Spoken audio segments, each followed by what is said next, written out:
Welcome to Choice Classic Radio. Like us on Facebook, subscribe to us on YouTube, and help keep this show alive by donating at choiceclassicradio.com. For more of your favorite old-time radio shows, join us on our companion podcast, Choice Classic Radio, Mystery, Suspense, Dramas, and Horrors, where we bring to you the most mysterious tales that the golden age of radio had to offer. And now, with 326 episodes made, broadcasting from 1939 to 1950, we bring to you The New Adventures of Sherlock Holmes. Petri Wine brings you Basil Rathbone and Nigel Bruce in The New Adventures of Sherlock Holmes.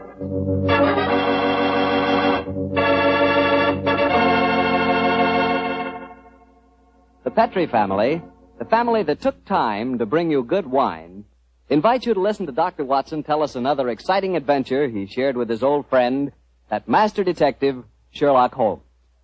And right now, I'd like to just briefly mention an idea you ought to try tomorrow night, just before you sit down to dinner. Just pour yourself a glass of that good Petri California sherry. Petri sherry is the perfect before-dinner wine. Its cheerful, glowing amber color looks festive and, well, it sort of lends an air of importance to the occasion. And as for the wine itself, just taste it. That Petri sherry is not just ordinary wine, no sir. One sip and you know that wonderful sun-ripened grapes went into its making. Yes, and you know that Petri sherry was carefully watched over every step of the way. Incidentally, Petri makes two kinds of sherry, regular sherry and Petri Pale Dry. If you're not sure just which kind you and your friends will like best, try them both. Don't buy one, buy two. But when it comes to sherry, or any other wine for that matter, be sure you always buy Petri.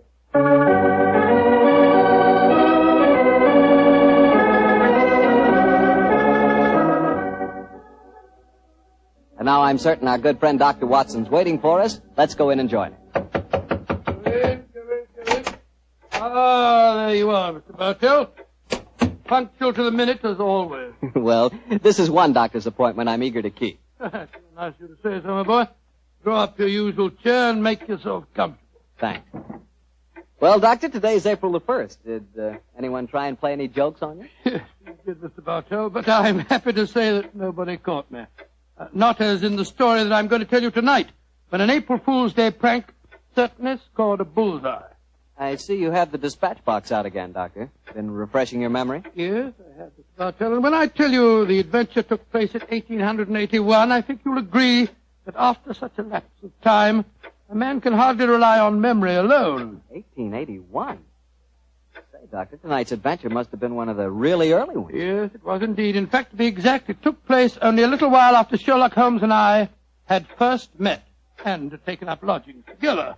How was the great detective in those early days? A profound mystery to me, Mr. Bartell. To give you an example, my boy, I'd shared our Baker Street lodgings with him for over a month before I was even certain of his profession, the knowledge of which I learnt to my awe and astonishment when our first adventure together took place. Oh, that was the one you called A Study in Scarlet, wasn't it, Doctor? That's right, Mr. Bartell. The memory you've got, Study in Scarlet. But even after that adventure, I found myself wondering at times what I had let myself in for, sharing lodgings with such a strange companion. It was in one of those moods of doubt and confusion that my story begins. Late one March evening, I found myself in the neighborhood of Piccadilly Circus. It was cold, and a steady drizzle of rain had dampened my spirits. I thought that a glass of wine and the sound of music would put me in a better mood. And so, Mr. Bartell, I entered the Criterion restaurant. As I sat with a glass of rare vintage port at my elbow, the orchestra playing a dreamy Strauss waltz in the background, I couldn't help thinking of the last time that I'd been there. It was the night I met a young medical student by the name of Stamford. He was the man who first introduced me to Sherlock Holmes. Suddenly, I felt a clap on my shoulder. I turned, and to my amazement, once again young Stamford was standing before me. Watson, or should I say Dr. Watson, how are you, my dear chap? Hello, Stamford. Come and sit down. Thanks. I'm glad to see that you're not holding any grudge against me. Why on earth should I do that? For introducing you to Sherlock Holmes. I've reproached myself ever since. I think he's as mad as a hatter. Not at all. He may be eccentric. In fact, I'll admit that he is eccentric, but he's an extraordinarily interesting fellow. He'll make a great name for himself as a private detective one of these days. You'll see if I'm not right, Stamford. I saw something about him in the paper the other day. Yes, I expect that was the Lauriston Gardens affair, wasn't Yes, yes, it was. it? He's a brilliant man, Stamford. Quite brilliant. So I must admit he's difficult at times. He works like a fiend as a rule, but occasionally a reaction sets in for days at a time. He'll lie on our sofa, hardly uttering a word or moving a muscle from morning to night. It's depressing, I must say. I think he takes himself too seriously. Yes, perhaps you're right. How would you like to join in a little plot? Plot, against Holmes? Yes, yes, just a rag, you know. We thought it'd be rather fun. We? Murphy and I, we were just talking about it. I'll call him over.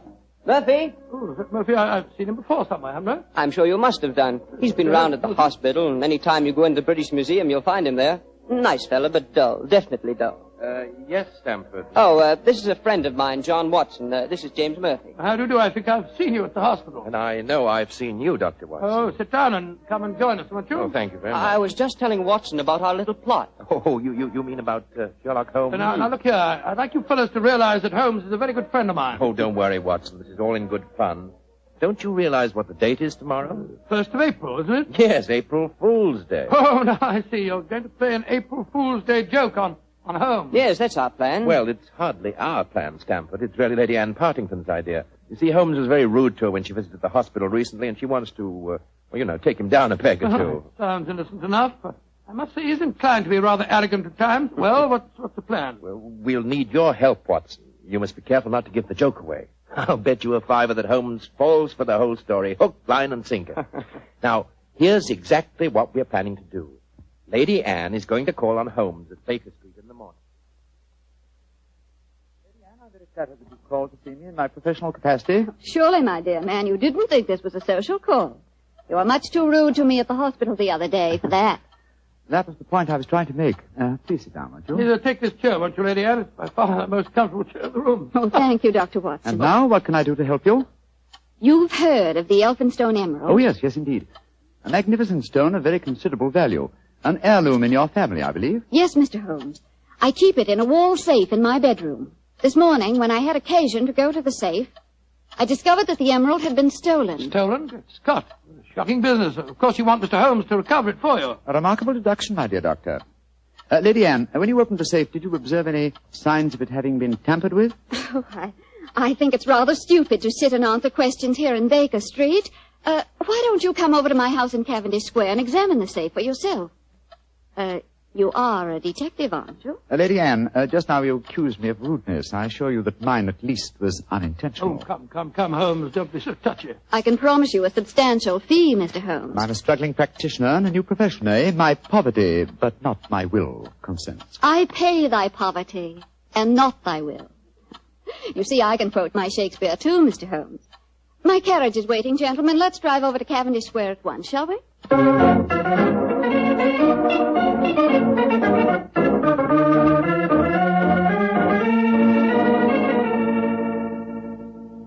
This is the wall safe, Mr. Holmes. Not too difficult a safe to crack for an expert. You placed the emerald in it last night, you say? Yes, when I went to bed. And this morning, it had gone. Well, surely, Holmes, this is a good occasion to use that magnifying glass that you're always fitting about with. Excellent occasion, my dear doctor. That's why I brought it with me. Uh-huh. It's very interesting. What is it? This safe was opened by an expert. There isn't a sign of its having been forced. Hello. What have you discovered? There's a peculiar tarnish on the steel knob. It was obviously handled by someone whose fingers are habitually stained with chemicals. Amazing, Holmes. Elementary, my dear doctor. Where does that door lead to? My boudoir. I should like to examine it if I may. Oh, but of course. Thank you, Lady Anne. Dr. Watson, this is the most beautiful April Fool's Day fraud I've ever I played. must say, Murphy was right. He has fallen for it. Hook, line, and sinker. Just the same, I'm beginning to feel guilty. I can't help feeling a bit disloyal. Oh, nonsense. It's all in fun. Are Stamford and Mr. Murphy listening? Yes, they're next door in my drawing room.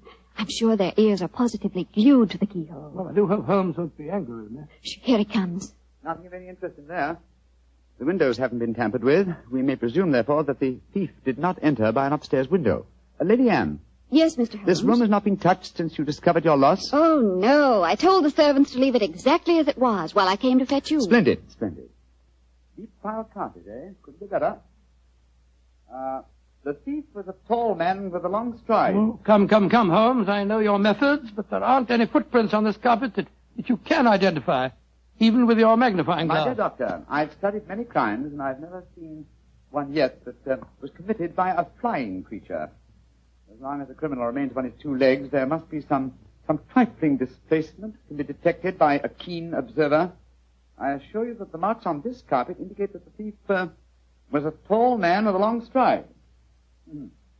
Traces of tobacco ash, pipe tobacco, shag tobacco that sells at 4p an ounce. Now, really, Mr. Holmes, how can you possibly identify an individual tobacco? Oh, it's a hobby of mine. In fact, I've even written a monograph on the subject. Now, one more look at the safe itself. Hello. What's this powdered dust here? What? It's rosin. Distinct trace of rosin.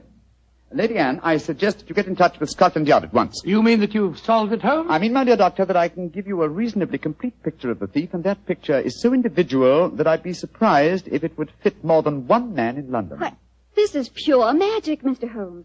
Please describe him to me. Well, he's a tall man. The width of his stride indicates that, and he's thin. Well, what enables you to tell that, Holmes? His footprints have made a remarkably light indentation on the nap of the carpet. Our thief dabbles extensively in chemicals, as indicated by the tarnishing of the knob on the safe, and the traces of rosin would suggest that he plays the violin also. He smokes shag tobacco, has a great practical knowledge of the ways of combination locks, and he's obviously in close contact with the criminal classes. How do you know that, Mr. Holmes? Well, he wouldn't steal a famous stone unless he knew how to dispose of it through some trustworthy fence. Yes, it's a very comprehensive picture, Holmes. I almost feel as if I knew the chap. Thank you, Doctor. I'm sure there's only one man in London, and it shouldn't be hard to trace him. I agree entirely, Mr. Holmes. Dr. Watson, I think the joke has gone far enough. Joke? What do you mean? You're quite right, Holmes, in saying there's only one such man in London. You've just given a perfect description of yourself. April Fool. Dr. Stamford, Mr. Murphy, you can come in now. April Fool, Holmes. April Fool. April Fool.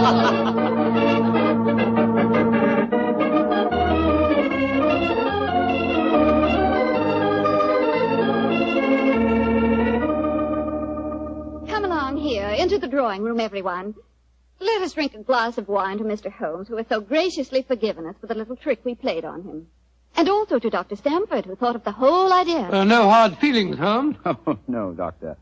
Oh, it was a rather embarrassing experience. When Murphy told me about the plan, I just couldn't resist joining him. Ah, here you are, Holmes. Here's a drink. Thank you, Stamford. You know Murphy, don't you?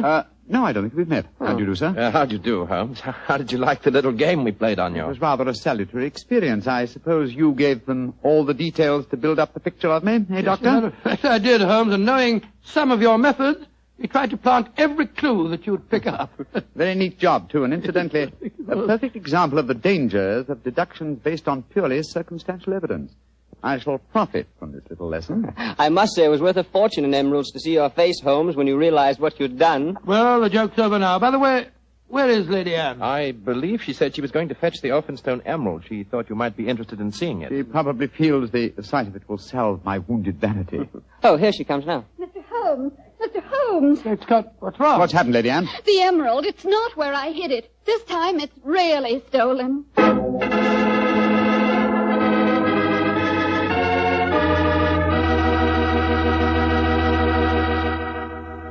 Dr. Watson's story will continue in just a few seconds, so I've just time to remind you that there are many, many different types of wine.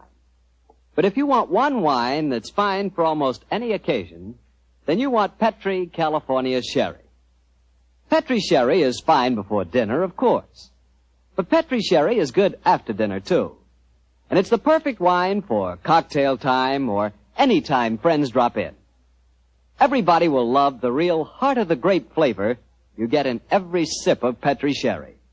And you can serve Petri Sherry proudly, because those letters P-E-T-R-I spell the proudest name in the history of American wine. Petri wine. Well, Dr. Watson, your April Fool Day plot kind of backfired on you, didn't it? Yes, Mr. Bartell, it was a perfect example of the biter bit. Well, what happened next? I suppose Sherlock Holmes went into action once again. That's right, Mr. Bartell, and it gladdened my heart to see the change in the fella. I confess I'd felt rather ashamed of my part in the prank. for I could see that Holmes's pride had been hurt. But now, with a definite crime before him, the difference was amazing. He suddenly became a dynamo, galvanized into action as he stood there, firing questions at the other members. Lady Anne, who besides yourself knew of this fresh hiding place? Both Murphy and I did. Yes. After we'd left our deliberate clues on the safe, we went with Lady Anne and saw her secrete the emerald in the top drawer of her dressing table. We thought it would be all right there. After all, as soon as the joke was over, I was going to put it back in the safe. Now, I think our wisest plan before we question the servants would be for each one of you who were in this April Fool's Day prank to submit to being searched. Holmes, surely you don't suggest that any one of us took the emerald? No, Stafford, I don't. But if any one of you four are not guilty, this will be a splendid way of proving your innocence. I say, steady, Holmes. You're not suggesting that Lady Anne stole her own emeralds, are you? Are you, Mr. Holmes? I'm suggesting nothing, but I may point out that the recent vogue for the insurance companies has provided another interesting motive for these so-called thefts. I resent your insinuation. It's outrageous. Lady Anne, if I'm to recover your emerald, I must at least consider every possibility. A search is the most immediate practical action. Perhaps you'll retire into the next room while I persuade these gentlemen to submit to being searched. Very well, but I think you're in danger of making a fool of yourself once again. No, wait, don't go, Lady Anne.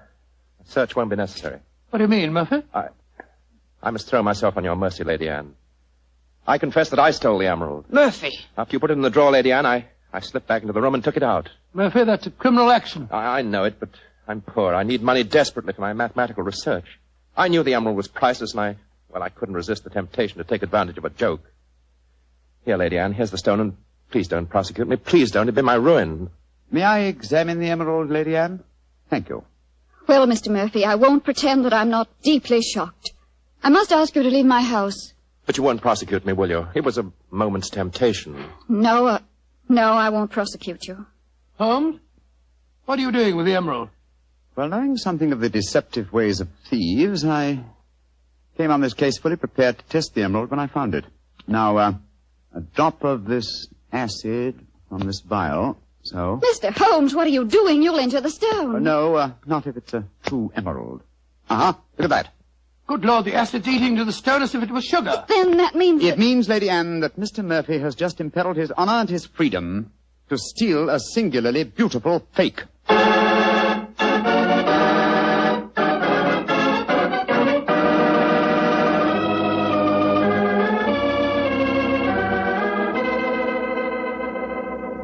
Mr. Holmes, this joke has turned into a nightmare. Is there no way of recovering my emerald? I hope so, Lady Anne. I've been taking steps in their logical order. The servants have all been questioned. We've searched Mr. Stamford and Mr. Murphy. Yes, most humiliating experience. Made me feel like a criminal. Well, personally, I was only too thankful to submit to a search this time. I knew I had nothing to worry about. And you yourself, Lady Anne, you consented to being searched by the police matron that Holmes sent for? Only because he threatened to send for the police if I didn't. But distasteful though it was, I'd rather endure that than have this story on the front pages of the newspapers. And in spite of all these rather unfriendly proceedings, we've got exactly nowhere as regards finding the emerald. No, Stamford, but we have at least eliminated the possibility that the thief is secreting the jewel on his person. Still somewhere in these two rooms, eh, Holmes? I think so, though there is one remaining possibility. And that is? That the fake stone was substituted for the real emerald sometime before all of you engineered your April Fool's Day joke. Oh, no, Mr. Holmes, that's not possible. I know it was the genuine emerald I took out of the safe this morning. How can you be sure? The substitute was an excellent imitation. Without a chemical test such as I performed, it would be hard to be certain. I can tell you why I'm certain. Last night, Papa came to dinner and brought a Mr. Vanderleider of Amsterdam. He examined the stone. And you'll agree that a jewel expert like that couldn't be fooled. That's true, Lady Anne.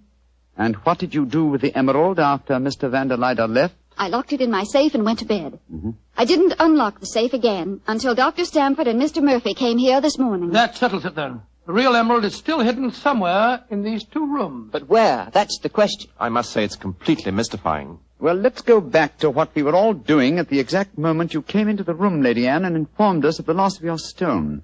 Now, we were... We were drinking a toast to you That's and... it. Lady Anne, hard thinking is, well, it's thirsty work. Oh, I'm so sorry. Let me get you something. A glass of port, perhaps. No, thank you, but I observe that you have a remarkably comprehensive assortment of liqueurs. I wonder if I might have a glass of creme de menthe. Oh, of course. I'll get it for you. Creme de menthe in the middle of the day, Holmes. I knew you were eccentric, but this really takes... This bottle, it clinked as I picked it up. I thought it might, Lady Anne. There's something inside it. Allow me, madam. Thank you. I'm sure you won't mind if I waste this liqueur on the aspidestra. No, of course not. So... Lady Anne, allow me to restore to you the Elphinstone Emerald. Great Scott. Amazing. Fantastic. Ingenious. The one safe hiding place in the room. Where could a green gem be more effectively hidden than in a bottle of green liqueur? But who stole it? Who substituted the fake stone? Frankly, I don't care. The gem is restored. That's all that matters. I prefer not to go to court. Neither you nor I, Mr. Sherlock Holmes, would show up in the best of lights. And my father would disapprove of this whole affair, I'm afraid. Just as you wish, Lady Anne. In either case, I shall expect your check for my services in due course.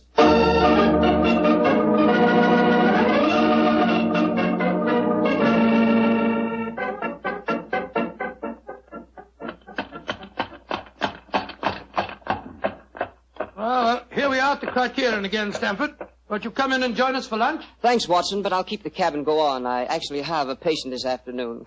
A rare and delightful experience for a young doctor, as you probably know. As rare and delightful as a client is for a young detective, eh, Stanford? Yeah. I quite understand, and I'm correspondingly grateful to you for your profitable hopes. I'm glad it was profitable for you. Personally, I feel pretty stupid about the whole thing. Well, goodbye. Goodbye, old fellow. Goodbye. 39 Onslow Square, cabby. You're remarkably quiet, Memphis. Well, I'm afraid my conscience won't let me do much talking, Doctor. I'm heartily ashamed of myself. Well, thanks for the lift. I'll leave you chaps Oh, there. nonsense. You'll join us for lunch, Murphy. But, No buts about it. I insist. Come on. Well, it's awfully nice of you. Oh, come, Murphy. Any one of us can make a foolish mistake. It's just lucky that you didn't have to pay for yours.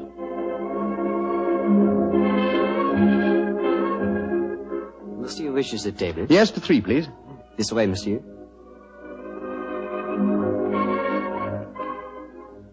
Does this table please you? Excellent, thank you. George, I'm as hungry as a hunter. How about you, Murphy? No, I'm afraid I have very little appetite. This whole case has upset me dreadfully. You mustn't take it so much to heart, Murphy. By the way, Doctor, I'd like to have your opinion on the case. Who do you think staged the theft of the emerald today? Perfectly obvious to me. Lady Anne Partington did it herself to collect insurance money. If she hadn't, she'd have insisted on your finding the thief. But you needn't worry, old chap. You'll get your fee all right, I'm sure of that. Oh, I'm not worrying about the fee. But I assure you, Lady Anne did not engineer that fraud today. You mean that it was Stanford? Tell him who was responsible, my dear Murphy. But how should I know? Oh, Holmes? come now, Murphy. Let's not fence any longer. You did an excellent job, a superlative job. I was almost sorry to spoil it for you. I don't think I understand you, Holmes. Oh, yes, you do, Murphy. You're a splendid actor, too. I was so deeply touched when you had apparently stolen a fake jewel, and all the time you knew that the real one was safely hidden in the bottle of creme de menthe. To be abstracted at your leisure. Ha ha. You scoundrel. Holmes, do you mind telling me what's going on here? I'm completely and absolutely in the dark. Surely it's obvious, my dear doctor. The imitation emerald was a brilliant copy. What makes you so sure of that, my dear Holmes? Because this April Fool's Day hoax was only conceived yesterday, or that is what you wish the others to believe.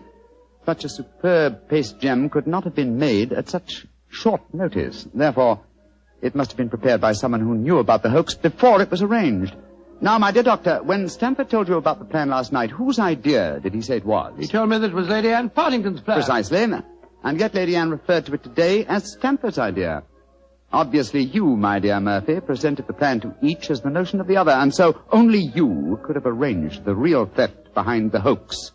I repeat, a splendid job. Thank you, Mr. Holmes. May I also compliment you on your cleverness in frustrating my plot? Look here, what is all this? One of you's a criminal, the other's a detective. Yet you're throwing each other compliments as if you were in the same profession. The dividing line between the criminal and the criminal investigator is thinner than you might imagine, my dear doctor. How very true, my dear Holmes. Would you consider coming over to my side of the line? Together we'd make an unbeatable team. Oh, you flatter me. Nevertheless, I must decline your offer, Mr. Murphy. Oh, a pity. On your side of the line, you'll never be a rich man. By the way, for your edification, my name is not Murphy, though Stamford insists on thinking it is. Then what is your name, you scoundrel? Your friend says the word scoundrel so much better than you, Doctor. My name? My name is Murtry. Oh, indeed. Spelled M-U-R-T-R-Y? No. Dear me, I have so much trouble with my name. People will either misspell it or mispronounce it. I'm afraid I'll have to begin calling it the way it looks. M-O-R-I-A-R-T-Y. Moriarty. Moriarty. I shall remember that name. I have a feeling we shall meet again. I trust that we shall. You've won the first round, Sherlock Holmes, I admit that. But I believe that a return match is indicated. I shall look forward to it, Moriarty. And now, Doctor, I can't stand your baleful glare any longer. Let's order lunch, shall we?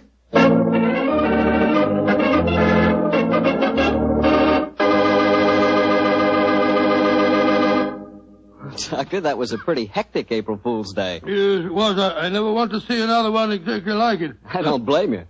You know, I'd sure hate to have someone come to my house and pull a trick like that on me. Why, Mr. Bartell, do you have a precious emerald you fear may be stolen? Are you kidding? I wouldn't know the difference between a precious emerald and a piece of green glass.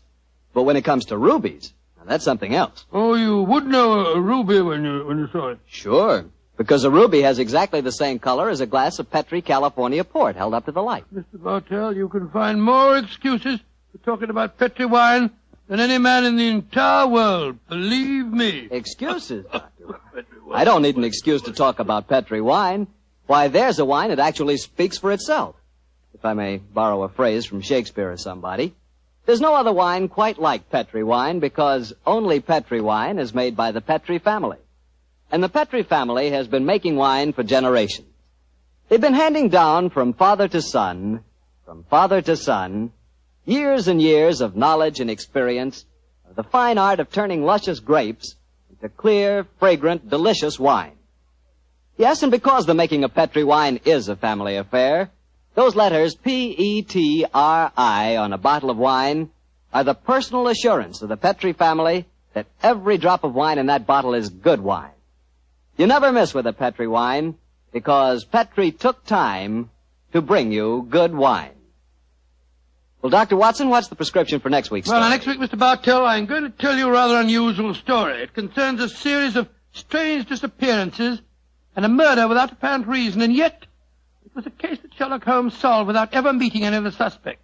I call it the singular affair of the disappearing scientist. Well, I'm sure we'll all want to hear that one, Doctor. Oh, I'm sure. Well, before you go, Mr. Bartell, I want to urge our friends to do all they can to save on the use of all wheat and rice products, and also fats and oils. There are millions of families literally starving to death in Europe and Asia. We're not being asked to give them our food. We're just being asked to take it easy on certain foods so that there will be some left for them to buy. I know there isn't one person listening to me tonight who would knowingly let anyone starve. And remember, unless you do help, thousands of little children will starve. So please, let's share a meal and save a life. Tonight's Sherlock Holmes adventure was written by Dennis Green and Anthony Boucher and was suggested by an incident in Sir Arthur Conan Doyle's story, A Study in Scarlet. Music is by Dean Fossler. Mr. Rathbone appears through the courtesy of Metro-Goldwyn-Mayer, and Mr. Bruce through the courtesy of Universal Pictures, where they are now starring in the Sherlock Holmes series. The Petri Wine Company of San Francisco, California, invites you to tune in again next week, same time, same station. Sherlock Holmes comes to you from our Hollywood studios.